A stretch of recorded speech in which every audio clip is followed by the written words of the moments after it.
South Park just released its 8th episode of the year as we enter the home stretch for the season with a story taking aim at generative AI titled Sora Not Sorry. And oh boy, this episode was a lot, giving us a very solid Butters-centric story with a strong focus on the South Park police as well, but also starting to corral some of the numerous story threads from this year to set the stage for the impending finale. Oh, also somehow, maybe the most graphic Trump storyline yet, among other graphic aspects in this episode. So let's dive into South Park Season 28, Episode 3, Sora Not Sorry. And hey, if you like this breakdown, not only have I covered every episode of the season so far, and will be covering the final 2 as they air, but I have a ton of other South Park episode, character, and lore breakdown videos across the channel, so please, if you like this, consider subscribing. Thank you so much. So this week's episode effectively acts as a loose sequel to the 4th episode released this year, Walk is Dead, in which Butters spent the entire episode trying to get Red a specific rare Labubu for her birthday, which obviously resulted in a satanic ritual summoning Trump, Satan, and revealing their pregnancy, because this show is super normal. But this episode reveals that Butters not only feels slighted and used by Red, but is enacting his revenge by creating lewd, disgusting videos of her with generative AI, specifically Sora 2. And I mean, honestly, I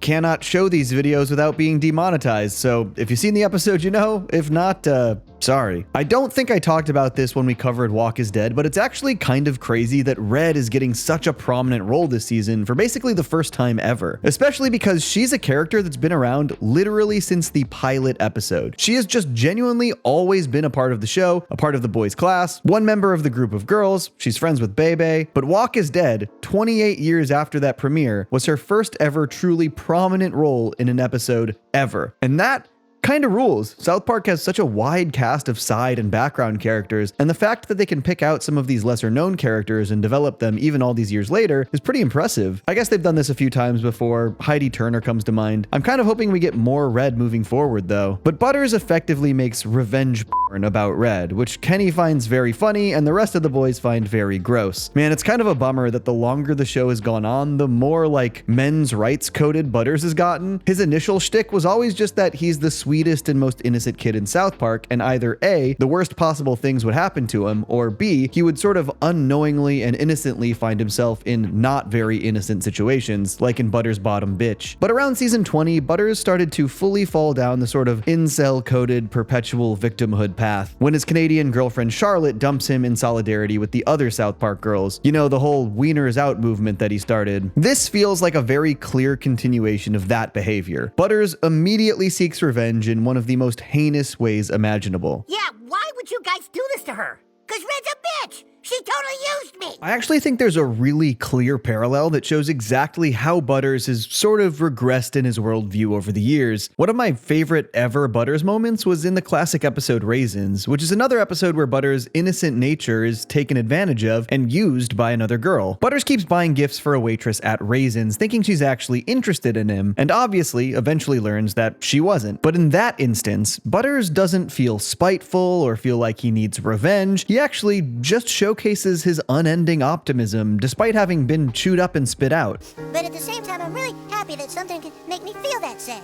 It's like, it makes me feel alive, you know? It's a pretty stark contrast to how he behaves after the Labubu incident, isn't it? And by the way, this isn't to say Red's behavior is completely excusable. She was absolutely using people to fill out her Labubu collection, and her friends even acknowledge this. Well, you did kind of use him. However, this is a disproportionate response in an insane way, an absolutely unhinged and illegal reaction to a kid being selfish, basically. Kenny's involvement here also kind of bummed me out. Obviously, Kenny does have a penchant for crude, gross humor, but he's also historically been a very protective and righteous kid who mostly seems to follow a moral code. I mean, he is Mysterion after all. Not to get too lost in the sauce with the whole meta-commentary aspect, but this almost feels like a tongue-in-cheek follow-up to the meta-commentary from the previous episode. Like, Kenny, I haven't even heard you say anything in like 4 months.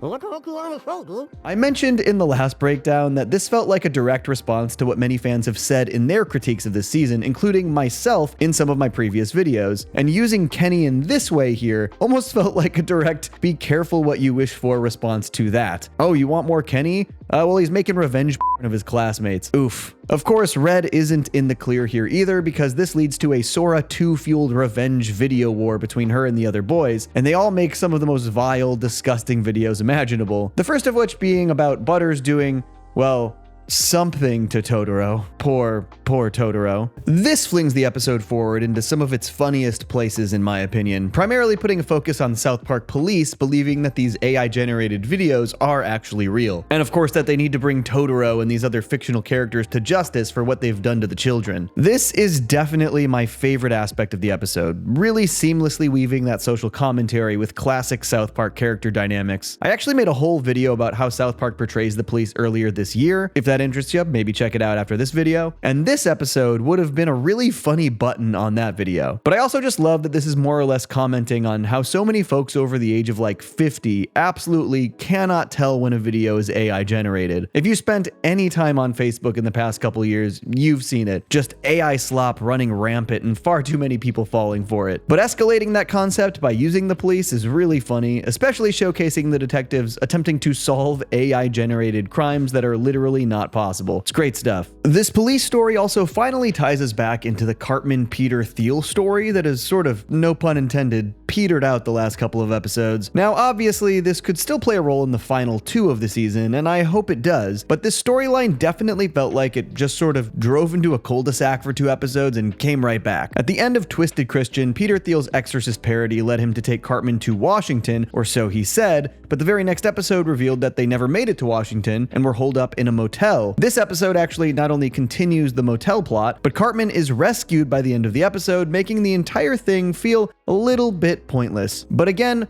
they could still make this work in the scheme of things, and it also just had some pretty funny aspects in the story this week as opposed to last week where we just sort of had a brief check-in with the pair. In order to convince Leanne that Cartman was safe, Thiel was using Sora 2 to show Eric at various places having a fun time, but what really made this bit fun was the fact that the Sora 2 generated version of Cartman was just stuck awkwardly using all of his oldest catchphrases. Hey man, things are good here. I love cheesy poops. I'm just stoked to be feeling better and I'll be home soon. Respect my dog time. This is also a pretty funny storyline if you take into account 2 other things. 1, how right now many people are generating South Park stuff with Sora, and 2, the fact that some of the earliest attempts to automate this kind of narrative storytelling was by using South Park as well. I made a video about this a few years back when a piece of software called AI Showrunner was the culprit, making some truly god-awful, though mildly coherent stories with the tech. And in a bleak update, that software was actually recently invested in by Amazon as they attempt to become the quote-unquote Netflix of AI. Though their marketing has gotten flashier and their ambitions have gotten loftier, they definitely aren't in a place where user-generated TV shows are even remotely feasible yet. But obviously the tech is constantly improving. Though personally, I simply don't see their goals of users being able to generate full seasons of their own TV shows coherently ever coming to fruition in a way that is actually narratively satisfying. This episode doesn't particularly dive that deep into that side of GenAI, but it does pretty accurately showcase how sort of derivative the creations can be when based on existing IP, like South Park, via these Cartman shorts. The use of Totoro in the other part of the GenAI storyline was also very intentional, given that one of the most popular AI generative styles is Studio Ghibli, despite the fact that none of it actually looks particularly Ghibli and also features that piss-colored filter they can't seem to get rid of. Ghibli has actually not issued any cease and desists over the AI training on their IP, which is frankly a little disappointing, but in this episode they bring in some Ghibli execs who are furious about what they've done to Totoro. It also seems like they maybe avoided any actual likenesses of Ghibli execs, at least from my knowledge base. Miyazaki and Toshio Suzuki have pretty recognizable faces that don't really match these angry folks here, but this is used as another way to highlight the South Park police's ineptitude. Since they can't understand the Ghibli folks, they think they're actually lawyers who are there to defend Totoro, who they of course still believe to be a predator. This really is an instant classic for Detective Yates and the South Park police, in my opinion, and as far as the individual plot lines for the season go, this is one of my favorites. The way they are so confidently wrong every step of the way, just a dynamic that always works for me. And this obviously leads directly into the climax and resolution here. Basically, the way the Sora 2 wars escalate just loops more and more fictional characters in, and of course the cops think they're all actual predators. The yarn string conspiracy board was particularly funny. I've seen a lot of people wonder why most of these characters are like ancient cartoons that kids would not know these days outside of like Bluey, and I think people are kind of overthinking it. The answer is almost certainly that Matt and Trey grew up on Hanna-Barbera stuff and thought it would be funny to use those characters. I mean, they've already done an entire Wacky Races parody episode. I unfortunately did think that the resolution for Butters in this this one maybe felt a little rushed or unearned. After the police get involved and Butters is interrogated in an attempt to lock up Totoro, he just refuses to answer their questions out of fear that he'll get in trouble for starting the entire Sora war. I don't know nothing. But in the courtroom, while Bluey was testifying, he finally fesses up and takes the fall to prevent his friends from getting blamed, which is a resolution I like. I just don't think I quite felt like they had earned Butters' change of heart here. He was pretty defiant the entire episode, and I wish we had maybe gotten a moment where he reflects before this. This all started with me.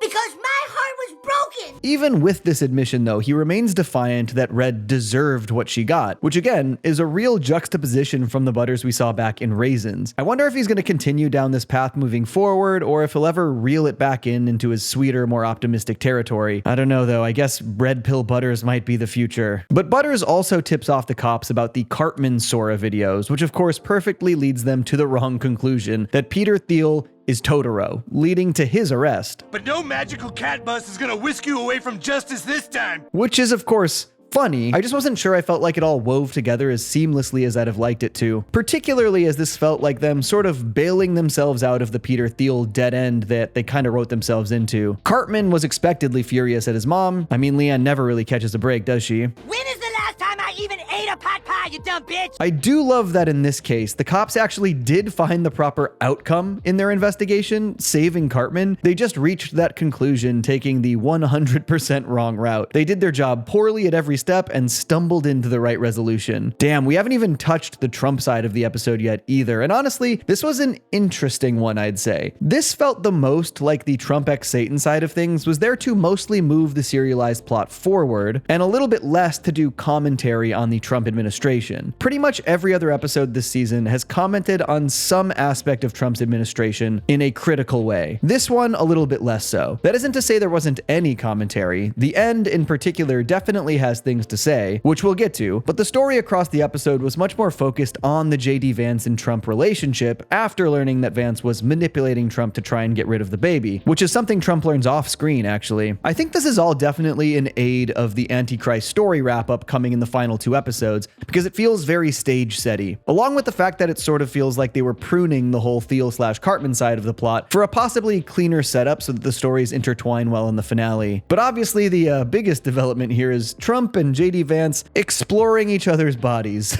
which was one of those things that I found very funny and then also immediately wanted to bleach from my brain. Honestly, that actually describes a lot of this episode. But the thing that was definitely funniest and most effective for me here was the way Fox News was so depressed when Thiel's surveillance footage of Trump and Vance leaked. Why the president would do this to Satan with a baby on the way, we don't know. And unfortunately, this is not only reflective of things we're already seeing, but of what we can probably expect moving forward. There was already an instance of a weird video shot at the White House showing somebody throwing something out of one of the second floor White House windows, and Trump went on record claiming it was an AI faked video. And this is just guaranteed to be one of his go-to moves moving forward, and networks like Fox are definitely going to enable it. It's fake?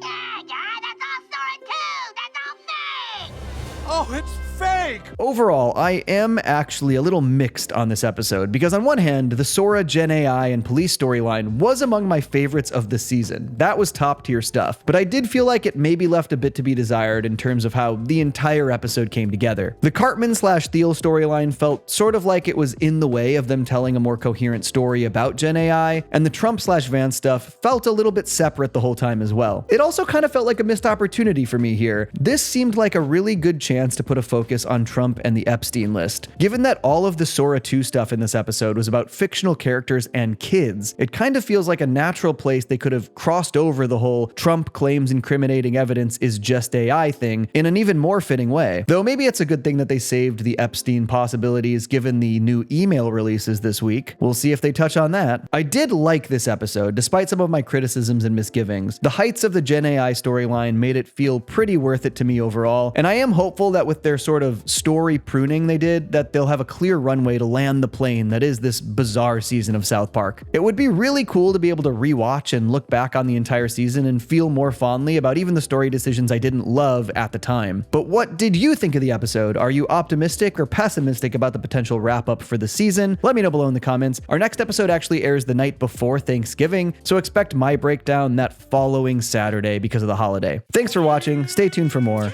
Peace. I stay mellow watching Johnny two cellos. He talks cartoons, he's a really cool fellow. He keeps you posted on adult cartoons. If that's what you're into, then grab a spoon and a very big bowl of your favorite cereal. Feels like Saturday morning cartoon material. Johnny two cellos, watch him on YouTube. Now enjoy this groove and bust a move.